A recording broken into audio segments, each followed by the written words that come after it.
ವಿಧವೆಯರು ಅಂದರೆ ಅಮಂಗಲೆಯರು ಅನ್ನೋ ಹಣೆಪಟ್ಟಿಯನ್ನು ಕಟ್ಟಿ ಶುಭ ಸಮಾರಂಭದಲ್ಲಿ ನಿರ್ಬಂಧ ವಿಧಿಸಲಾಗುತ್ತೆ.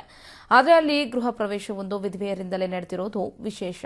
ಈ ಮೂಲಕ ಮೌಢ್ಯತೆಯನ್ನು ಅಳಿಸಿ ಹಾಕೋ ಪ್ರಯತ್ನವನ್ನ ಮಾಡಲಾಗಿದೆ.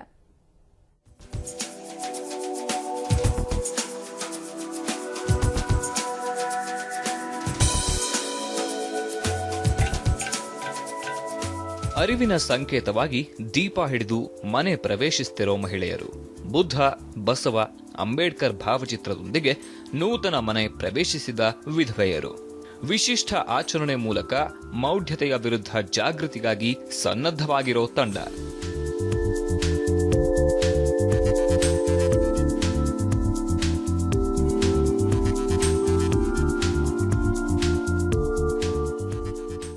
ಇದು ಗದಗ ನಗರದ ಬೆಟಗೇರಿಯ ಅಂಬೇಡ್ಕರ್ ನಗರದಲ್ಲಿ ಕಾಳೆ ಅವರ ಮನೆಯ ಗೃಹ ಪ್ರವೇಶದಲ್ಲಿ ಕಂಡುಬಂದ ವೈಶಿಷ್ಟ್ಯ. ಹೌದು, ಹೀಗೆ ದೀಪ ಮತ್ತು ಬುದ್ಧ, ಬಸವ ಹಾಗೂ ಅಂಬೇಡ್ಕರ್ ಫೋಟೋ ಹಿಡಿದು ಗೃಹ ಪ್ರವೇಶ ಮಾಡ್ತಿರೋದು ವಿಧವೆಯರು. ವಿಧವೆಯರಿಗೆ ಸಮಾಜದಲ್ಲಿ ಮಂಗಳ ಕಾರ್ಯಕ್ಕೆ ಪ್ರಾಧಾನ್ಯತೆ ನೀಡುತ್ತಿಲ್ಲ. ಆದರೆ ಕಾಳೆ ಕುಟುಂಬದವರು 24 ವಿಧವೆಯರನ್ನ ನೂತನ ಮನೆ ಒಳಗೆ ಕರೆದುಕೊಂಡು ಗೌರವಿಸಿದ್ರು. ಹಮ್ಮಿಕೊಂಡಂತ ಈ ಗೃಹ ಪ್ರವೇಶ ಕಾರ್ಯಕ್ರಮದಲ್ಲಿ ಎಲ್ಲರಿಗೂ ಸಂತಸ ತಂದಂತ ದಿನ. ಏಕೆಂದರೆ ಸಾಮಾನ್ಯವಾಗಿ ವಿಧವೆಯರಿಗೆ ಎಲ್ಲದಕ್ಕೂ ಒಂದು ಶುಭ ಸಮಾರಂಭಗಳಲ್ಲಿ ತಾವು ಎಲ್ಲದಕ್ಕೂ ಮುಂದೆ ಬಂದರೆ ಅಮಂಗಳರನ್ನಂತ ಪರಿಕಲ್ಪನೆಯಿಂದ ಹೊರಬರಲು ಇದೊಂದು ನೂತನವಾದಂತಹ ಒಂದು ವ್ಯವಸ್ಥೆ. ಅಮಂಗಳೆಯರು ಅನ್ನುವಂಥ ಪದವನ್ನು ಹೊಡೆದೋಡಿಸಿ ಅವರೇ ಮಂಗಳೆಯರು, ಹೌದು ಅಮಂಗಳೆಯರಲ್ಲ ಈ ಸಮಾಜದಲ್ಲಿ ಅಂತ ತೋರಿಸಿಕೊಡುವುದಕ್ಕೆ ಇವತ್ತು ಗೃಹ ಪ್ರವೇಶದ ಮೂಲಕ ಅವರನ್ನು ಮಾದರಿಯನ್ನಾಗಿಟ್ಟುಕೊಂಡು ಈ ಒಂದು ಮಾಡಿದಂತಹ ಕಾರ್ಯಕ್ರಮ ನಮ್ಮ ಗದಗಿನ ಈ ಅಂಬೇಡ್ಕರ್ ನಗರದ ಜನತೆಗೆ ತುಂಬಾ ಸಂತಸ ತಂದಿದೆ ಅಂತ ಹೇಳಿ ನಮ್ಮ ಅಭಿಪ್ರಾಯನ ವ್ಯಕ್ತಪಡಿಸುತ್ತೇನೆ.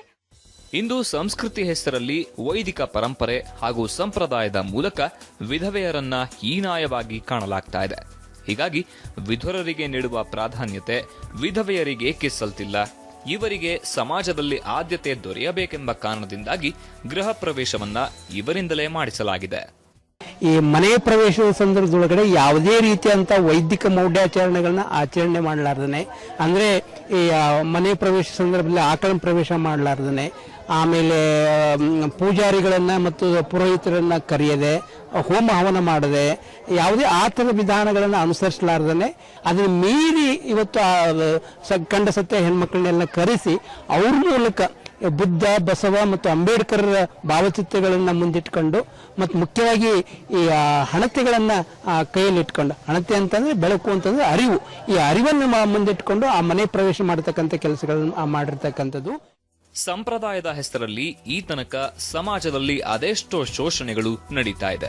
ಬುದ್ಧ, ಬಸವ, ಅಂಬೇಡ್ಕರ್ ಅವರ ಬೋಧನೆ ಕೇವಲ ಪುಸ್ತಕ ಹಾಗೂ ಭಾಷಣಕ್ಕೆ ಮಾತ್ರ ಸೀಮಿತವಾಗ್ತಾ ಇದೆ. ಹೀಗಾಗಿ ಅವರ ಆದರ್ಶ ಹಾಗೂ ಸಂದೇಶಗಳನ್ನ ಕಾರ್ಯರೂಪಕ್ಕೆ ತರಲು ಲಡಾಯಿ ಪ್ರಕಾಶನ ಮತ್ತು ದಲಿತ ಕಲಾಮಂಡಳಿ ಮಾಡ್ತಿರೋ ಜಾಗೃತಿ ಕಾರ್ಯ ಸ್ಥಳೀಯರ ಮೆಚ್ಚುಗೆಗೆ ಪಾತ್ರವಾಗಿದೆ. ಕ್ಯಾಮರಾಮನ್ ಆಜಾದ್ ಕಣವಿ ಜೊತೆ ನೂರ್ ಅಹಮದ್ ಮಕಾಂದಾರ್, ಸುದ್ದಿ ಟಿವಿ, ಗದಗ.